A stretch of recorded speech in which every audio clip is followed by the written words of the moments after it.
Hola a todos, bienvenidos.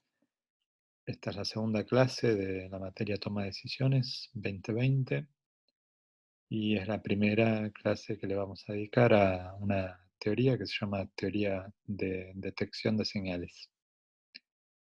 Es una teoría que resultó muy útil para estudiar decisiones binarias en condiciones de incerteza.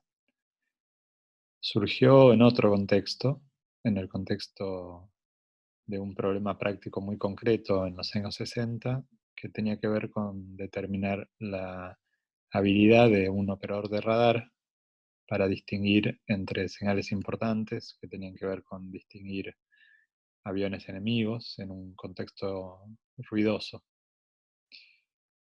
Pero desde ese momento se importó hacia la psicología experimental y se aplica en realidad en una variedad enorme de áreas, desde medicina, para determinar la capacidad que tiene un test de detectar una enfermedad, hasta incluso más recientemente para saber qué habilidad tienen las personas para discriminar entre noticias falsas y noticias verdaderas. En neurociencia y en ciencias cognitivas, más específicamente, se usa mucho para estudiar memoria de reconocimiento, donde los experimentos típicos tienen que ver con estudiar una lista de objetos como palabras y luego examinar la capacidad que tienen las personas de recordar si un objeto que se les presenta ya lo habían visto antes o no. También es una herramienta de rutina en estudios de conciencia y percepción donde los experimentos típicos requieren de alguna forma que los participantes detecten una señal tenue en un marco ruidoso. Bueno, algunos ejemplos vamos a ver en la clase de hoy y en las clases siguientes. Pero el primer punto es que la teoría tiene una aplicación bien general porque siempre que las preguntas se pueden plantear como una elección binaria, se puede aplicar la teoría de detección de señales. Decisiones binarias en condiciones de incerteza parece ser un espectro limitado, pero en realidad es todo lo contrario. Puse acá algunos ejemplos para que pensemos en eso.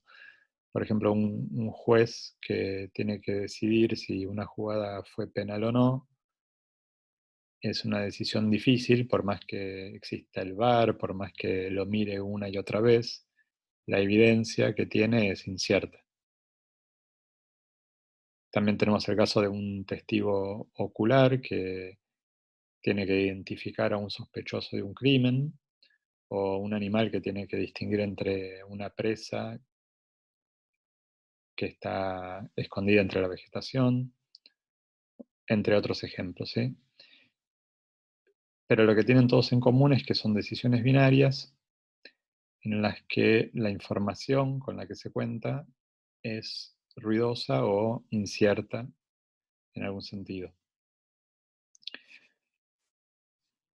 Otra característica de la teoría de detección de señales es que se puede decir mucho del proceso de decisión sin entrar en los detalles o sin conocer los detalles específicos de cada tema. Por eso es bastante general. Se supone que el proceso básico de decidir es el mismo para todo tipo de decisión binaria en condiciones de incerteza. Esa es la propuesta de esta teoría. Y bueno, espero que se lleven de la clase de hoy y de las que siguen, que siempre que la teoría de detección de señales se puede aplicar, tiene algo importante para aportar y por lo general el resultado es que el nivel de debate crece.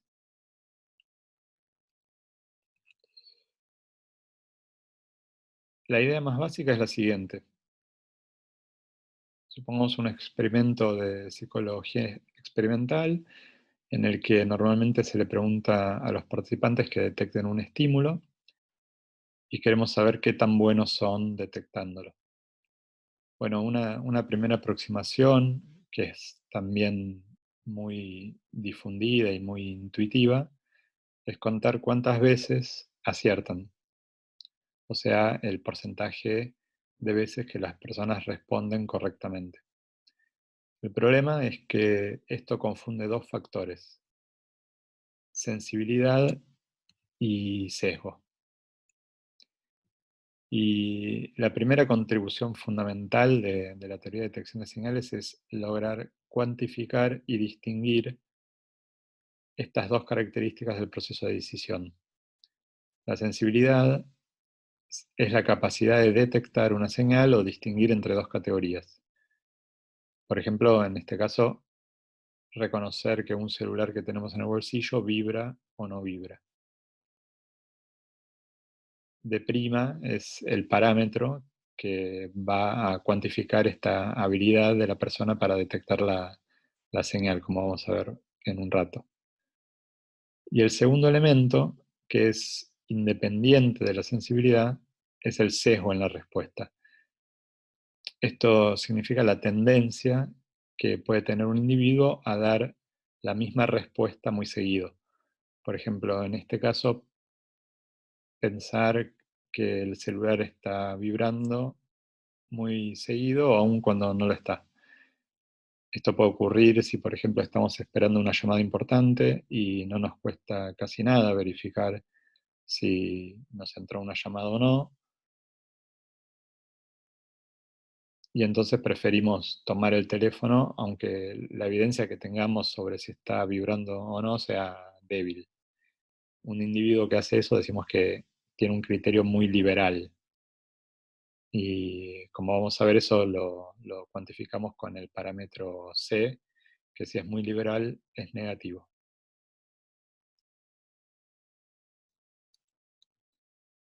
Bueno, un poco de intuición sobre qué significan D' y C, que son los dos parámetros fundamentales de la teoría de detección de señales.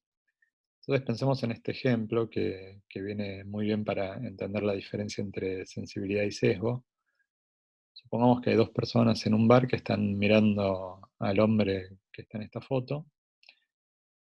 El hombre mira en la dirección de estas dos personas y estas personas tienen que decidir o se debaten si acercarse o no.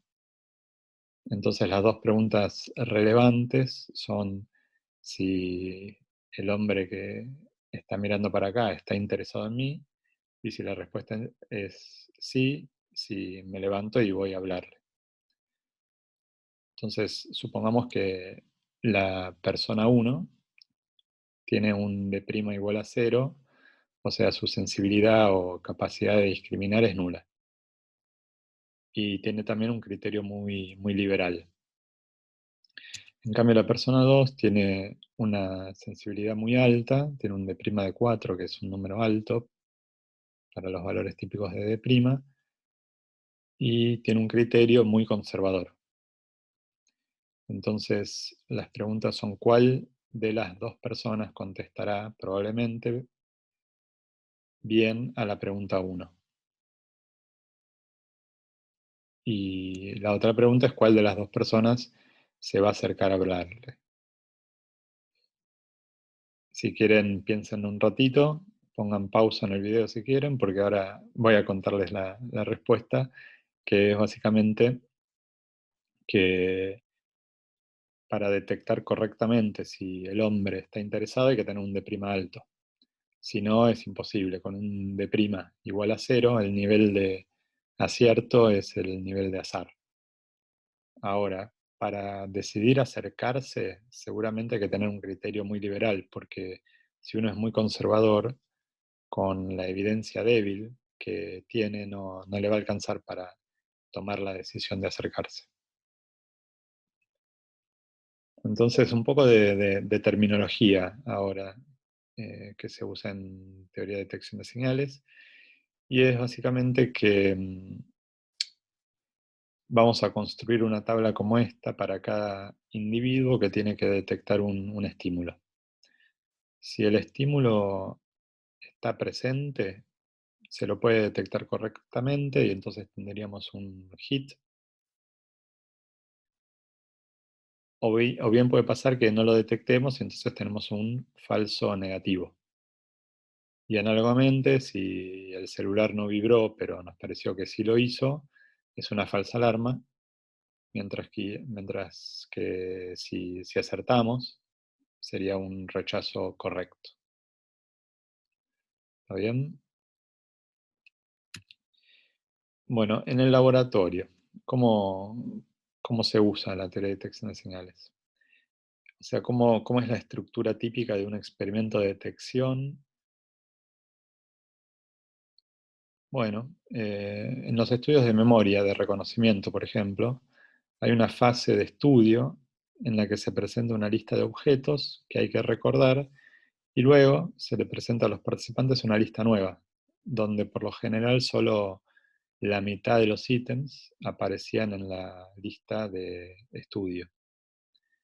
Entonces, en la fase de reconocimiento, los estímulos pueden ser viejos o nuevos en la jerga. Viejos es que estaban en la fase de estudio y nuevos que no. Cada objeto genera una sensación de familiaridad en la mente del participante. Esa sensación es ruidosa y es ruidosa porque es raro que pase que todos los objetos viejos nos resulten familiares y los nuevos no nos resulten familiares. Lo más común es que pase que uno que no habíamos visto en la fase de estudio, un objeto que no habíamos visto en la fase de estudio, nos genere una sensación de familiaridad tan alta que respondamos que sí estaba en la lista original. Eso sería un falso positivo. En percepción pasa algo parecido. ¿Sí? Acá a la derecha tenemos un esquema típico de un experimento de una tarea perceptual, en este caso como la que vimos la clase pasada. Es un ejemplo típico en el que tenemos que decidir cuál de los dos círculos contiene más puntos. Si el tiempo de presentación de la imagen es breve y el número de puntos de cada lado es parecido, se vuelve una tarea difícil y da lugar a errores, tanto falsas alarmas como falsos positivos. Una aclaración es que la teoría de detección de señales se pensó justamente para experimentos de detección, es decir, casos en los que hay que decidir sobre la presencia o sobre la ausencia de una señal, pero sin embargo, como se pueden dar cuenta, es completamente análogo a la tarea de discriminar entre dos categorías, izquierda-derecha, o ítem viejo, ítem nuevo, o cualquier dos categorías que tengamos que distinguir. Pero muchas veces se usa la terminología de detección, por eso falsas alarmas, hits. ¿Está bien? Bueno, por lo general, cuando termina un experimento, lo que obtenemos es una secuencia de estímulos, o mejor dicho, un vector que codifica a los estímulos y nos indica a qué clase pertenece el estímulo que se le presentó al participante, y un vector de respuestas que en este caso llamamos R, ¿sí? En el ejemplo de memoria podríamos codificar a los ensayos, o trials, como muchas veces se llaman, en los que se les presentó un ítem viejo, esos los podemos codificar con un 1, y con 0 a los trials en los que el objeto presentado no estaba en la lista de estudio, ¿sí? En el caso de percepción podríamos hacer algo parecido, podemos decir que codificamos con 1 y 0 a los estímulos y a las respuestas en cada presentación, o trial, como quieran llamarlo. En el caso de memoria, resalté acá los trials en los que hubo un hit, o sea, el estímulo era viejo y la gente respondió correctamente, y en verde están los casos de falsas alarmas, ¿sí? El ítem no estaba en la fase de estudio, pero la gente respondió que sí. Entonces una pregunta es ¿por qué no necesito contar los falsos negativos y los rechazos correctos, y solamente los hits y las falsas alarmas? Bueno, siguiendo con la terminología, una de las cosas que uno hace muy frecuentemente y que responde a la pregunta anterior es que lo que vamos a usar es la tasa de hits y la tasa de falsas alarmas, pero nosotros sabemos siempre cuál es, porque diseñamos el experimento, el número total de trials que presentamos al participante en los que la señal estaba presente y el número total de trials en los que la señal estaba ausente. Entonces, el resumen de la conducta del participante se resume en el número de hits y en el número de falsas alarmas. Los demás valores los podemos deducir sabiendo justamente el número total de trials de cada tipo. Y en realidad lo que vamos a usar es la tasa, como decía, la tasa de hits y la tasa de falsas alarmas, que se calculan como dice acá, a la derecha, ¿sí? Y entonces a partir de la tasa de hits y la tasa de falsas alarmas, lo que vamos a ver es cómo hace la teoría de detección de señales para cuantificar la sensibilidad y el sesgo a partir de estos valores. ¿Ok? O sea, la teoría de detección de señales va a usar la tasa de hits y la tasa de falsas alarmas para cuantificar sensibilidad y sesgo. Bien, ahora vamos a ver cómo hace eso. Bueno, primero entonces veamos cómo se construye el modelo de decisión de acuerdo a la teoría de detección de señales. Se basa en dos hipótesis. La primera es que la evidencia que extrae el observador sobre la clase a la que pertenece el estímulo, ausente o presente, por ejemplo, es una variable aleatoria. Muchas veces se asume que es una variable gaussiana y que tiene la misma varianza para las dos categorías de estímulo. Entonces acá vemos la distribución correspondiente a los trials en los que la señal estuvo ausente y a los trials en los que la señal estuvo presente. La segunda hipótesis es que las decisiones se toman comparando la evidencia que colecta el observador con un criterio de decisión fijo. O sea, si en un dado trial, sea de señal presente o de señal ausente, la respuesta interna supera por azar el umbral de decisión, el observador va a responder que sí, que había señal en esa presentación del estímulo. ¿Qué quiere decir que la evidencia tenga esa distribución? Bueno, significa que aunque el estímulo sea exactamente el mismo, en diferentes ensayos o trials, la evidencia que se extrae puede ser diferente. En este caso, por ejemplo, cuando el estímulo está presente, la mayoría de las veces la respuesta interna está alrededor de 30, en estas unidades que son arbitrarias. Pero es aleatoria y tiene esta distribución. Entonces veamos algunos ejemplos. En algunos trials sucesivos, ¿sí? Por ejemplo, en este caso la respuesta interna estuvo alrededor de 40 y como 40 es mayor que el criterio de decisión, la respuesta del participante fue sí. Sí, significa que sí estaba presente el, el, el target que tenía que detectar. En este otro caso también, aunque la evidencia era más débil, en este caso con más razón, y acá no. ¿Sí? En este caso la señal era débil, la respuesta interna cayó a la izquierda, o sea, fue menor que el criterio de decisión, entonces respondió que no había eh, ninguna señal presente en ese estímulo, o sea, se equivocó en este caso porque estábamos mirando solamente trials en los que la señal sí estaba presente. Entonces, esta es la forma en la que la teoría de detección de señales modela las decisiones y sobre todo los errores que se cometen. Bien, entonces pongamos las dos distribuciones juntas, ¿sí? La de los triggers con la señal presente y la de los triggers con la señal ausente.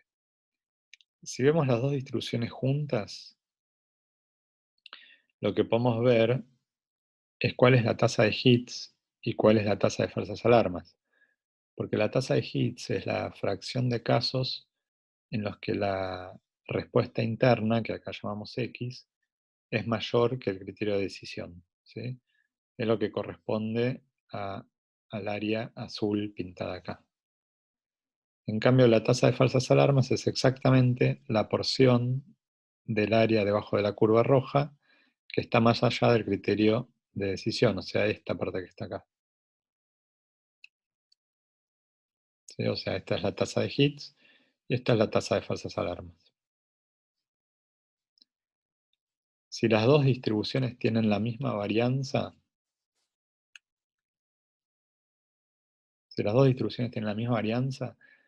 algo que más adelante vamos a ver cómo se puede determinar, o sea, cómo se puede determinar que tengan la misma varianza. Pero bueno, por ahora, asumiendo eso, la sensibilidad y el sesgo, o sea, D' y C, se calculan con estas fórmulas. Lo importante no es ahora qué es esa función z, que si quieren es la inversa de la distribución de probabilidad normal acumulada, que es un nombre bastante largo para algo bastante simple, pero lo que sí importa es que D' y C se calculan a partir de la tasa de hits y la tasa de falsas alarmas, de H y F, y sobre todo también que en R se calculan con una línea, ¿sí? O sea, estas son las dos líneas de R que nos dan el D' y el C para hits y falsas alarmas. Bueno, pero ¿cuál es la interpretación en el gráfico de D' y C? Bueno, si tienen la misma varianza, las dos distribuciones, como estamos asumiendo en toda la clase de hoy, D' es igual a la distancia entre los valores medios. Es decir, es una medida del solapamiento que hay entre las dos distribuciones. En cambio, C es la posición del criterio de decisión medida desde el punto X en el que las dos distribuciones coinciden, ¿sí? Medido desde acá la posición del criterio. Por eso tener un criterio positivo es un criterio conservador, porque reduce mucho tanto la tasa de hits como la tasa de falsas alarmas.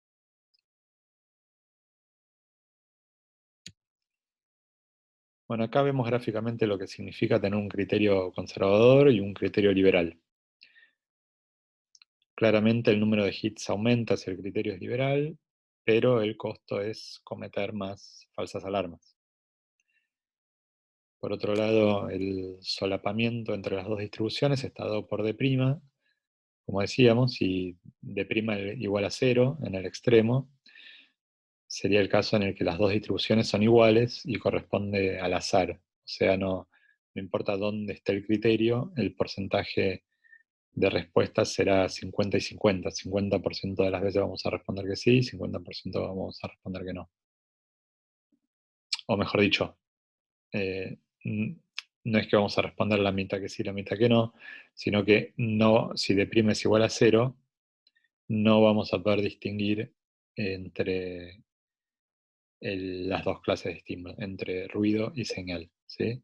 En realidad, según dónde esté el estímulo, según dónde esté el criterio de decisión, vamos a responder más o menos veces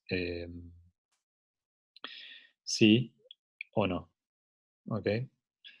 Entonces, a medida que aumenta el D', hay menos solapamiento entre las dos distribuciones y se puede tomar un criterio mejor para separar las respuestas internas correspondientes a las dos categorías, a ausente y presente, por ejemplo. Bueno, bien. Entonces, D' igual a 0 corresponde a un caso en el que no podemos distinguir. De prima grande es un caso de poco solapamiento entre las distribuciones, corresponde a un caso en el que sí podemos distinguir, pero eso es independiente del criterio que tomamos, ¿sí? El criterio nos dice qué tan frecuentemente respondemos que sí, qué tan frecuentemente respondemos que no.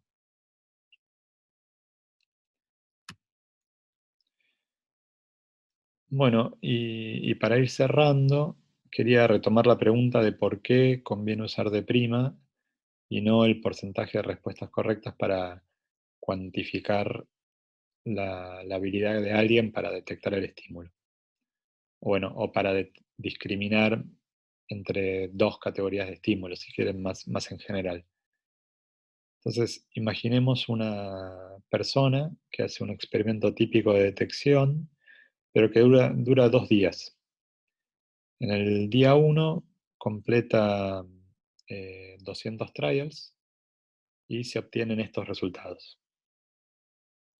¿Ok?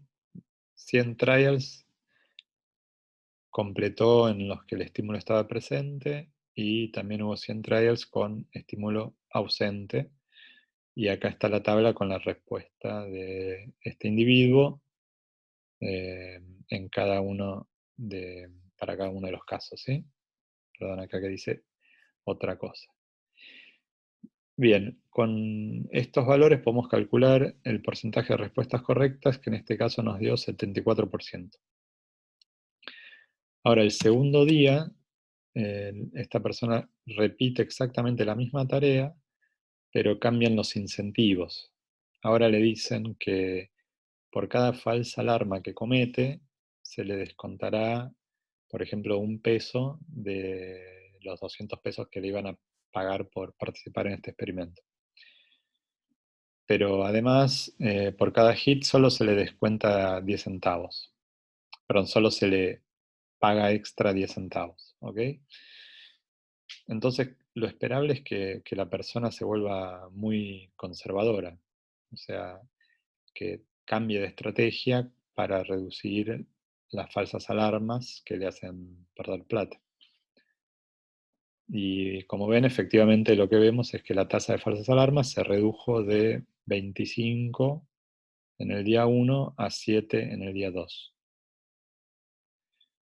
El porcentaje de respuestas correctas también se redujo, pasó de 74 a 67, 67,5.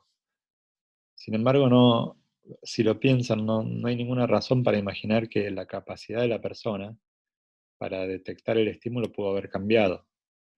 Lo que cambió es el sesgo en la respuesta, la estrategia en todo caso. El de prima, de hecho lo pueden calcular con los datos que están acá en las tablas, se mantuvo igual.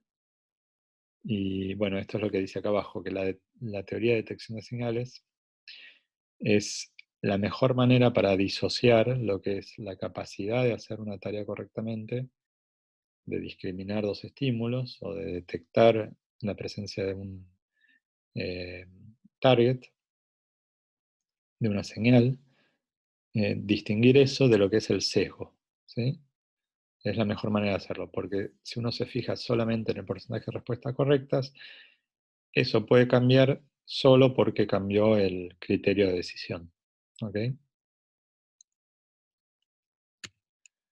Bueno, por último, y como adelanto de la clase que viene, vamos a ver formas en que se puede construir lo que se llama una curva ROC o una curva ROC. Básicamente es un gráfico de hits versus falsas alarmas, o tasa de hits versus tasa de falsas alarmas. ¿Cómo se puede construir eso? Bueno, una opción es usando los incentivos, como vimos recién, para que la gente adquiera o elija criterios más conservadores o más liberales. De esa manera cambia el sesgo en la respuesta, pero no cambia el de prima. Entonces, la teoría de detección de señales puede explicar estas curvas ROC y lo más importante es que, como vamos a ver, el modelo de decisión de la teoría de detección de señales no es el único posible, vamos a ver otros, pero sí es el único que describe correctamente las ROC en una variedad enorme de tareas y contextos. O sea, si miramos todas estas curvas ROC en distintos experimentos, la mejor manera de describir estas curvas es pensando en un modelo de decisión como el de la teoría de detección de señales, en comparación con otros que predicen una forma diferente para una curva ROC en la que no cambia la sensibilidad, pero sí cambia eh, el sesgo o la tasa de falsas alarmas, por ejemplo, si quieren verlo así. Así que, bueno, eso es un adelanto de lo que vamos a ver la clase que viene seguramente. Bueno, para terminar, bueno, los dejo estas referencias. Estos son dos libros sobre detección de señales.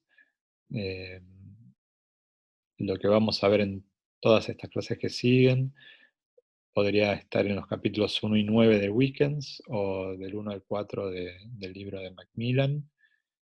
Y también les recomiendo el apunte de David Heeger de teoría de detección de señales, que es un apunte muy breve, pero tiene la información fundamental.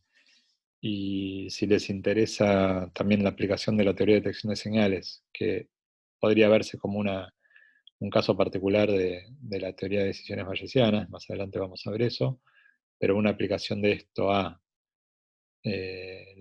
los estudios y las teorías de la conciencia, pueden leer este paper de Haquan Lau, que usa los elementos que vimos en esta clase para discutir bastantes cosas de percepción y conciencia. Bueno, terminamos. Nos vemos la próxima.